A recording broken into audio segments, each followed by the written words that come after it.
Hey, hello everybody. It's Richard Blackstone again with today's Create One Love Note. And man, I'm glad you're here.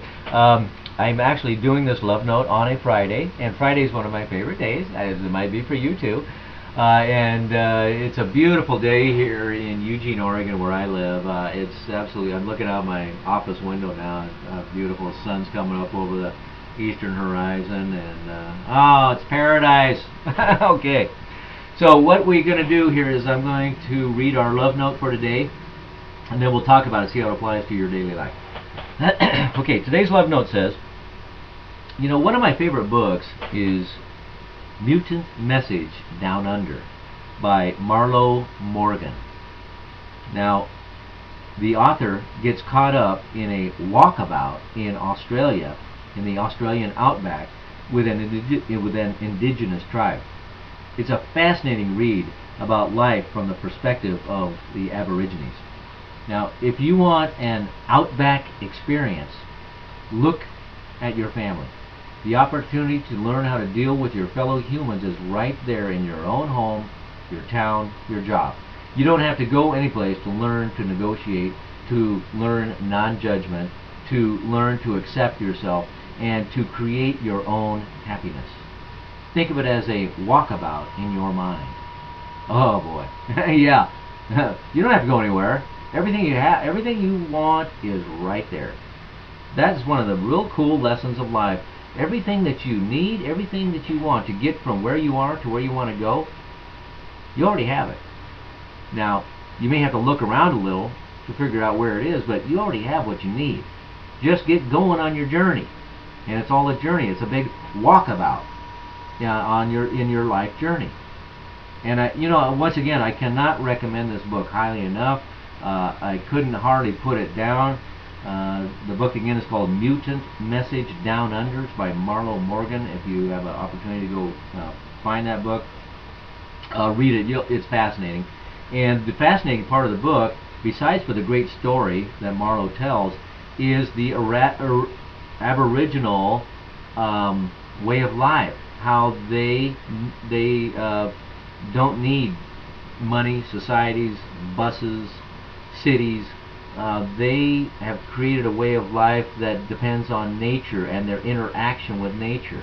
You know, as all indigenous tribes do, they know that they are part of nature. They understand that they honor all four elements of life, you know, fire, water, air, and earth. They honor these as part of their life. They would never think of polluting their water because they have to drink the water. They have to use the water to live with. They would never think of polluting the air. It's unconscionable. You know, that makes no sense because they have to breathe that air. Everybody does. They would never think of tearing up the earth just to withdraw minerals to drive cars around in, and I'm not saying that that's not bad for our society, but this honoring of the earth that the Aboriginal tribes, the indigenous tribes, you can see it in every indigenous culture, and we're all descended from indigenous cultures, so we all have that DNA. We all know that it's insane to pollute this planet. Insane. We're killing ourselves. And you can see it in the daily news. You know, the natural consequence of pollution is death. And so we're creating, and we are experiencing the consequences. So, boy, I kind of get off on a tangent when I really talk about this idea of living with nature. You know, understanding nature at a deep level, because it is the absolute best teacher you're ever going to have. You know, if you really want to understand something, get out of your house and go walk in nature. And it doesn't take long, you know, when you're walking in the silence and a bird comes by, or you observe the trees living, breathing, talking to you, running water. All this is the best teacher you're ever going to have in your life. So, observe nature, go out into it as much as you possibly can, and you're going to realize that, man, this planet is too precious to not be good stewards. We've got to be good stewards of the land because this is our home. We live on planet Earth. We don't live anywhere else, and there's no other options. This is home. So let's make it a nice home, and stop polluting the water. Man, this is the water that we drink that sustains our life. You know, nature kind of cleans it up, but we can't keep polluting and expect, you know, it's a huge expense.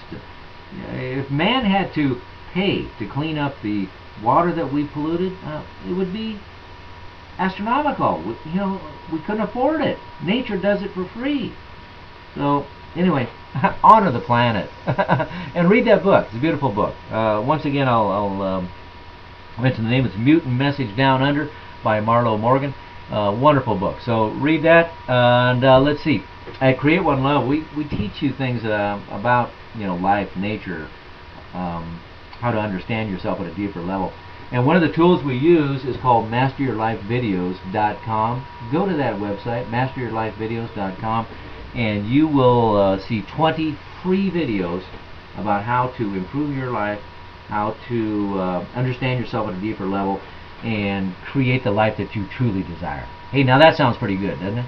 It does to me. Okay, that's it for today. Go out, have a wonderful day, and as always, live in love. See you tomorrow.